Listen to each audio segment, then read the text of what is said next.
ज्ञानियांचा राजा, ही ज्ञानोबारायाला उपमा आहे. ज्ञानियांचा राजा गुरु महाराव म्हणती ज्ञानदेव तुम्हाईसे. हे बरोबर आहे. पण त्याच ज्ञानोबारायांनी नामदेव महाराजांना म्हणाले, नामया पंढरी रायाचा तू प्रेम भंडारी. काय अलौकिक आहे नाही का. म्हणून मला असं वाटलं आता आली आहे पुण्यतीर्थ सांगावं.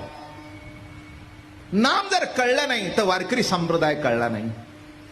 मी कैक वेळा सांगितलंय की ज्ञान आहे, ज्ञानाने डोळे दिपून जातात आणि नाम गायल्यानंतर जीव तृप्त होऊन जातो. महाराज म्हणाले, तुकानाचे गाये गाणी यात विरोनी जाये, गाणी यात विरोनी जाये, गाणी यात विरोनी जाये. तुकानाचे गाये गाणी यात विरोनी जाये.